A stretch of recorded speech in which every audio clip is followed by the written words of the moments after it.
Halo, assalamualaikum warahmatullahi wabarakatuh.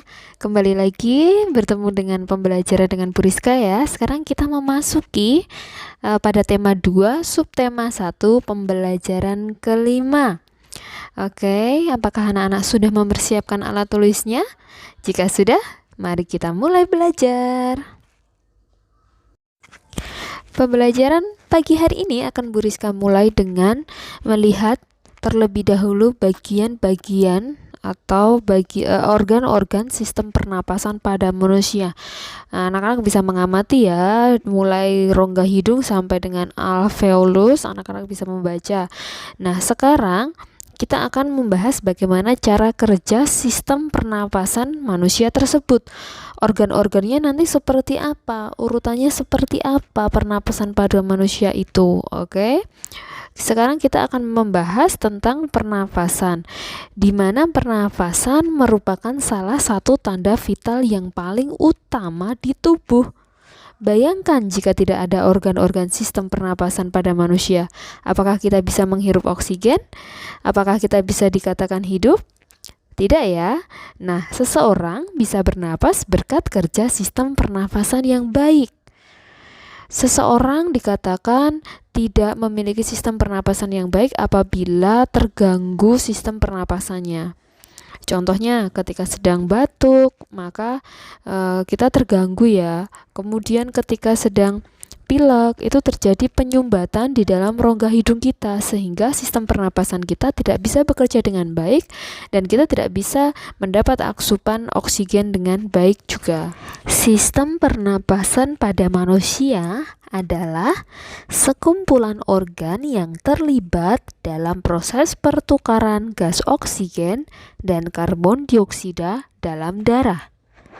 Seseorang dapat dikatakan memiliki laju pernapasan normal apabila ia bernapas sebanyak 12 sampai 20 kali per menit dan berlangsung secara berkesinambungan. Nah, setelah pembelajaran hari ini atau setelah anak-anak tahu info ini, silahkan anak-anak boleh coba. Anak-anak boleh melihat laju pernapasan ayah, laju pernapasan ibu, atau saudara, atau adik. Atau anak-anak mau melihat laju pernapasan kalian sendiri, tentu boleh. Jika anak-anak dapat melakukan pernapasan sebanyak 12-20 kali per menit, maka dapat dikatakan laju pernapasan anak-anak normal. Nah, sekarang kita akan melihat organ-organ sistem pernapasan pada manusia. Sebelum mengetahui cara kerja sistem pernapasan pada manusia, kita harus terlebih dahulu mengenali organ yang berperan pada sistem ini. Sistem pernapasan pada manusia terbagi menjadi 2, yaitu sistem pernapasan bagian atas dan bagian bawah. Kita akan membahas terlebih dahulu sistem pernapasan bagian atas. Nah, anak-anak, beberapa organ dalam sistem pernapasan bagian atas antara lain yang pertama adalah rongga hidung. Nah, rongga hidung ini atau organ ini memiliki selaput lendir dan rambut-rambut halus yang berfungsi untuk menjebak partikel debu atau kotoran pada udara yang masuk ke hidung.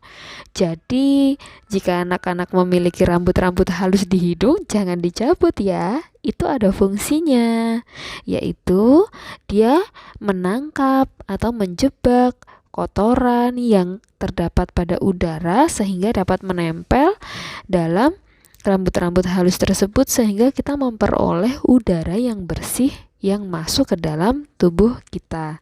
Nah, yang kedua adalah sinus. Sinus adalah rongga yang berisi udara di dalam tulang kepala. Organ ini membantu mengatur suhu dan kelembapan udara yang kamu hirup. Jadi ketika anak-anak sedang dalam cuaca yang panas, maka udara yang dihirup itu memasuki sinus kemudian dinetralkan. Ya, dijaga kelembapan dan diatur suhunya oleh sinus ini. Organ ini memiliki peran dalam mengumpulkan udara yang masuk dari hidung atau mulut untuk diteruskan ke trakea.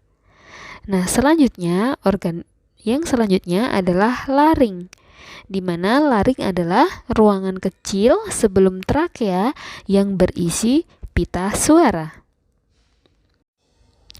Sekarang kita akan berpindah ke sistem pernapasan bagian bawah. Beberapa organ dalam sistem pernapasan bagian bawah antara lain adalah organ ini merupakan jalan napas utama menuju paru-paru yang terletak di tenggorokan, tepatnya di bawah laring. Nah, yaitu bronkus kiri dan kanan yang merupakan cabang dari trakea yang berfungsi untuk meneruskan udara ke paru-paru. Bronkus memiliki banyak cabang kecil di bawahnya. Cabang terkecil bernama bronkiolus. Organ selanjutnya adalah paru-paru yang terdiri dari jutaan alveolus yang menerima udara dari bronkiolus dan bertugas sebagai tempat pertukaran oksigen dan karbon dioksida. Dan yang terakhir adalah diafragma, di mana diafragma merupakan otot pernapasan utama. Organ ini atau diafragma dapat berkontraksi dan rileks secara bergantian, sehingga membuat udara dapat masuk dan keluar dari paru-paru.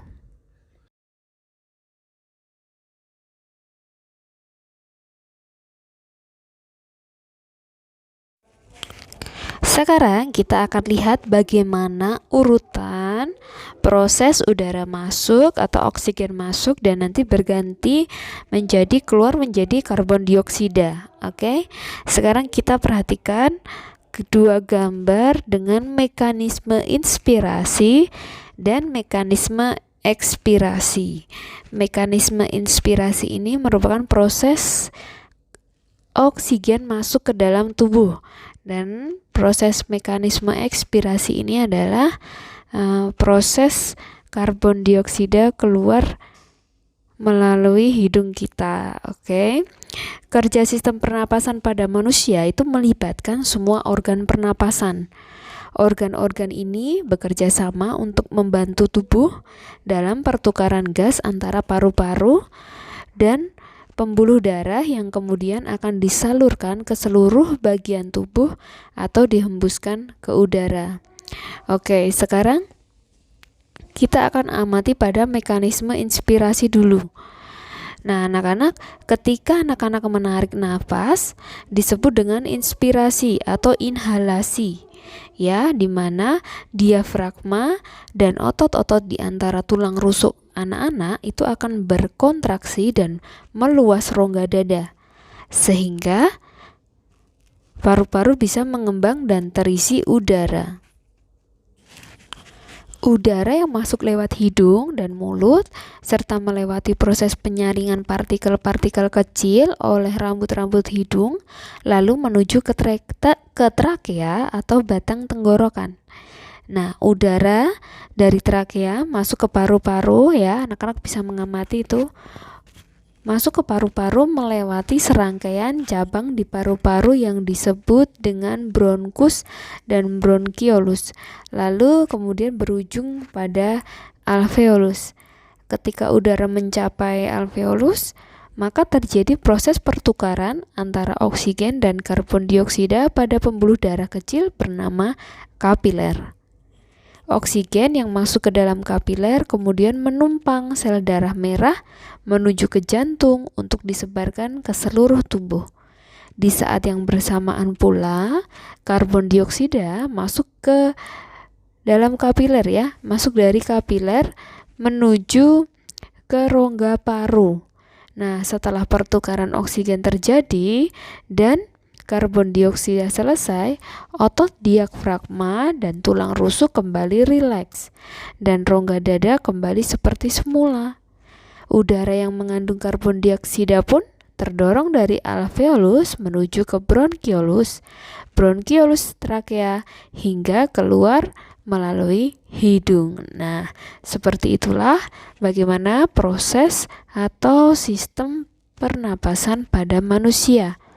Pernahkah anak-anak mengamati bagaimana proses anak-anak bernafas? Coba sekarang hirup udara di sekitar anak-anak melalui rongga hidung. Lalu anak-anak ingat lagi tadi bagaimana prosesnya seperti itu. Nah, setelah ini nanti anak-anak akan belajar tentang membuat seperti media untuk mengetahui bagaimana sistem pernapasan pada manusia. Nanti akan Bu Rizka jelaskan lebih lanjut. Oke? Nah, seseorang yang memiliki kemampuan bernyanyi itu harus melatih diafragmanya supaya dapat membantu seseorang penyanyi itu dapat menyanyikan sebuah lagu dengan baik.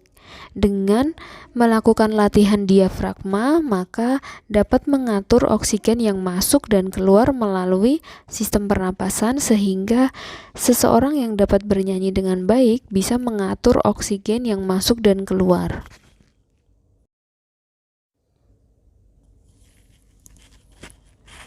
Salah satu yang harus dipelajari oleh seorang penyanyi yaitu tangga nada diatonis minor ya.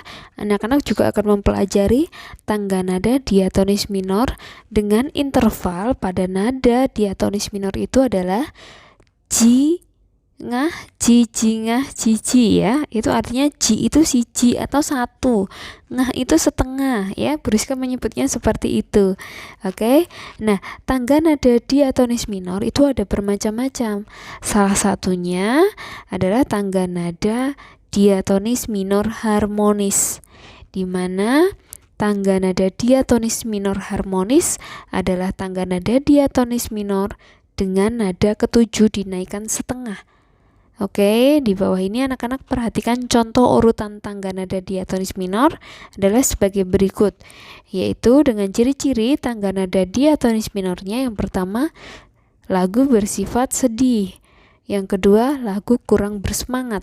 Dan yang ketiga, melodi lagu biasanya diawali dan diakhiri nada 6, namun tidak menutup kemungkinan diawali nada 3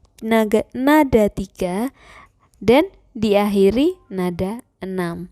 Nah, contoh lagunya bisa contohnya syukur. Nah, itu syukur itu harus dinyanyikan dengan kurang bersemangat ya, karena itu adalah penuh penghayatan.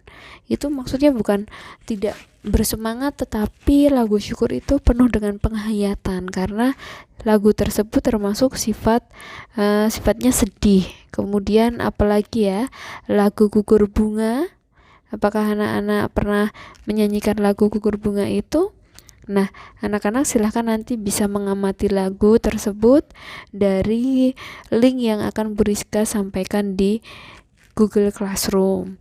Oke, setelah ini anak-anak bisa nanti mencoba menyanyikan lagu-lagu tangga nada diatonis minor. Nah, untuk pembelajaran hari ini Bu Rizka cukupkan terlebih dahulu. Ada beberapa yang sudah kita pelajari. Yang pertama tadi adalah sistem pernapasan pada manusia, bagaimana udara masuk dan udara